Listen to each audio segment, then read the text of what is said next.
Welcome to Beyond Business, the show where we look at the latest trends in the global economy. Today we're asking the question, if you build it, will they come? The city of Bilbao in the north of Spain launched a massive urban regeneration project back in the 1990s. The centerpiece of that project was the opening of the city's Guggenheim Museum. It placed the city on the map, and millions of visitors have since arrived to boost the local economy. It's been billed the Bilbao effect, and many cities around the world are hoping to emulate the success. In a moment, we'll speak about their chances to do so here in the studio. First, though, let's take a closer look at Bilbao. Futuristic architecture and a modern business district, Bilbao no longer shows signs of its painful economic past. 20 years ago, the factories that served the Basque city's industries shut down, and Bilbao decided to turn to culture to kickstart its economic development. The creation of the Guggenheim Museum in 1997 was the symbol of this shift. Industry was in decline, so the city wanted to improve its own other aspects of its economic structure, and wanted to be a more active city in terms of the service economy, in terms of culture. So culture was one of the 8 priorities defined at that time in the plan for the city's future. The plan has been a success. More than 1 million tourists come to the museum every year. Of those, about 2/3 are foreign visitors. As one of northern Spain's top tourist sites, the museum has benefited the whole region. In the 80s, we had about 25% unemployment rate. And in the next 20 years, the figure went down to less than 6 or 5%. Now, with this new crisis we are going through, the unemployment rate has come up again. We are in somewhere between 13–14%. In 2012, the Guggenheim generated 350 million euros in economic activity, including 44 million in tax revenue. A welcome boost as the country struggles with its economic crisis. For more now on Bilbao's success, we can turn to Terence Tsay. He's Associate Professor at the Business School ESCP Europe. He's also the Head of Competitiveness Studies at the think tank I7. Welcome to the program. Thank you very much for having me. Now, in your opinion, is Bilbao the unqualified success that it's made out to be? It is indeed. But if we look at the unemployment, it was at 25%. Now it has come down substantially, and it has generated a lot of tax revenues, like your report rightly said. It has brought a lot of benefits to the economy, so that's a good thing. But what we should not forget, however, is that this boom doesn't come with the Guggenheim itself. There is a lot of work that is done in the background, such as the government has put in a lot of effort and investment into putting up new system like airports, new metro system, new drainage, new air and water treatment facilities. So it's not the Guggenheim in and of itself that actually did it. It's a broader picture, so to speak. That's correct. That's why it is not Guggenheim effect. Rather, it is a Bilbao effect, because it is the efforts and the collaborations of the entire city. How long do you think the Bilbao effect could last? We cannot really tell, because what is really difficult is not actually the beginning. At the beginning, you would always attract people out of curiosity. It is about sustaining it. That is really, really the difficult bit. And how do you sustain it? I think it requires more than just the museum in itself. In the case of Bilbao, it requires the government, the businesses, and as well as the social institutions like universities, agencies, to actually work together to build up the entire city. Are there other examples of similar success stories around the world? Cities that have been able to regenerate themselves in the way that Bilbao was able to? There are. That's for sure. A lot of them, however, happens in big cities like London, the southern part of London. It has brought in a lot of new benefits and regenerations. But then these are big cities. So when it comes to a second tier or even a third tier cities, if we put a museum, just a big project like this in the middle of the cities, we don't like it is a big gamble. And other examples of cities that haven't made it, that perhaps put in a museum and let it be, so to speak, and that didn't really garner the same kind of success that Bilbao did. Unfortunately, there are a few unsuccessful ventures. Perhaps one that is unfortunately a bit more notorious. It's the National Centre for Popular Music in Sheffield. And what did they do wrong in Sheffield, or what did they get wrong? I think the bottom line was that they actually put in a national centre, but they call it a museum in the middle of nowhere. So they basically built a big project in vacuum.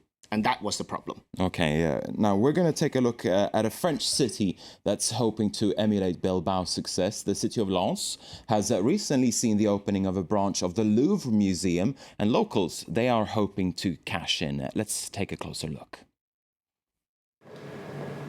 The room is empty for now, but it will fill up tonight because we are expecting a group of members of the Rotary Club to celebrate Epiphany with king cake.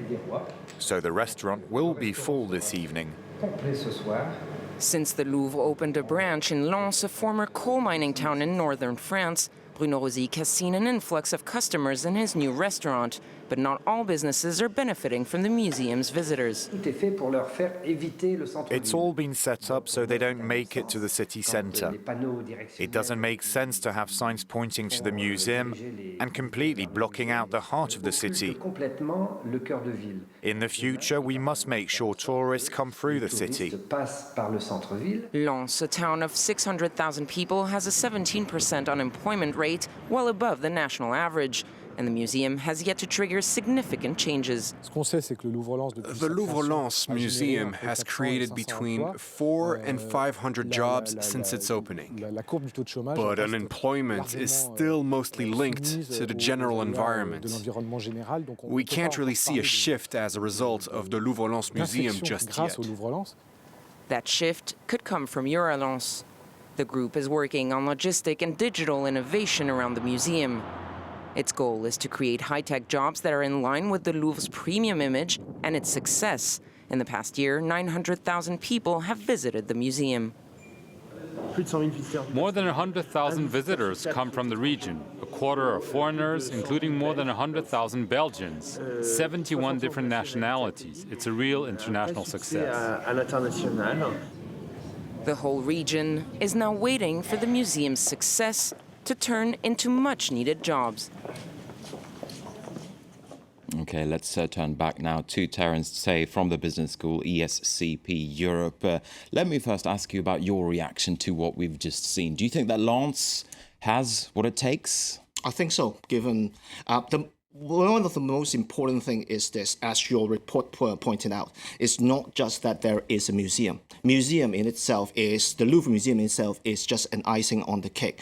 What is important is actually building the cake first, and then you put the icing on top. And the cake in itself, it's the other, if you like, the other, more like a general build-ups, such as the technoparks and the encouraging companies to move in.